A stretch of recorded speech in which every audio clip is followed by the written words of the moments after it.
রুমকি মা, তাড়াতাড়ি খাবারগুলো খেয়ে নে তো। তোকে ওষুধ খাওয়াতে হবে। ওষুধ খাওয়ার টাইম কিন্তু চলে যাচ্ছে। ওর আবার কি হয়েছে?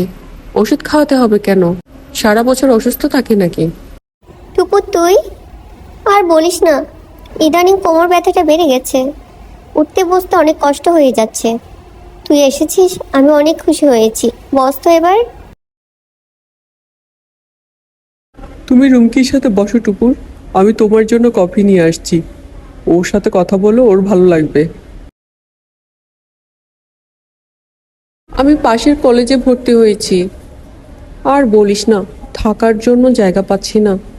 আর জায়গা পেলেও টাকা নেই হাতে। মা বাবা তো অনেক কষ্ট করে চলে, আর আমাকে অনেক কষ্ট করে পড়াশোনা করায়। এখন টাকা খরচ করে একটা যে রুম নিয়ে থাকবো, সেই টাকা পর্যন্ত আমার কাছে নেই। তাই না পারতে বাধ্য হয়ে তোর কাছে এসেছি। তুই কিছু মনে করিসনি তো? তোর কি মাথা খারাপ হয়ে গেছে? আমি যে কিছু মনে করব? আরে তুই তো আমার বোনের মতো, তুই আমার বান্ধবী। তোর যতদিন খুশি ততদিন তুই আমার কাছে থাকবি। এখানে কোথাও তোর রুম ভাড়া নিয়ে থাকতে হবে না। তুই আজকের পর থেকে এখান থেকেই পড়াশোনা করবি।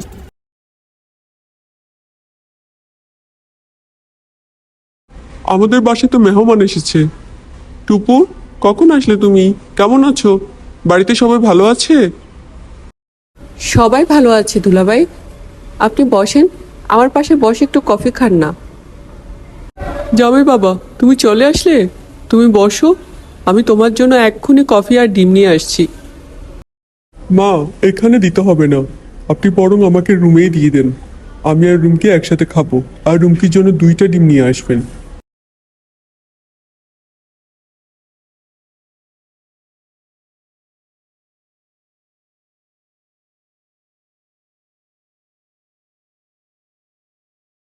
আমাকে ইগনোর করা? আমি দেখাবো মজা। তোমাকে যতদিন না পর্যন্ত নিজের করে না পাই, ততদিন পর্যন্ত আমার শান্তি নেই। আমি তোমাকে নিজের করেই ছাড়বো। তুমি চলে এসেছো? টুপুরের সাথে দেখা হয়েছে? ও না অনেক সমস্যায় পড়ে আমাদের বাসায় এসেছে। ওকে আমাদের সাহায্য করতে হবে। সেটা পরে দেখা যাবে। আগে তুমি খেয়েছো কিনা বলো। ওষুধ নিয়েছো? রুমকি, তোদেরকে একটু ডিস্টার্ব করতে আসলাম, আমি চলে যাব। আচ্ছা ঠিক আছে টুপু, তুমি সাবধানে যেও। তোমার কাছে তো গাড়ি আছে, তাই আমি আর আমার গাড়িটা দিলাম না তোমাকে। তুই চলে যাবি মানে? তোকে না বলেছি তুই এখানে থেকে পড়াশোনা করবি, আবার চলে যাচ্ছিস কেন? চলে তো যাব না, একটু অভিনয় করছি রে তোর সাথে, তোর স্বামীর মনটাকে বোঝার জন্য। তুই তো বুঝতে পারছিস না তোর সাথে আমি কি করতে যাচ্ছি। তুই খাল কেটে কুমির আনছিস রে, খাল কেটে কুমির আনছিস।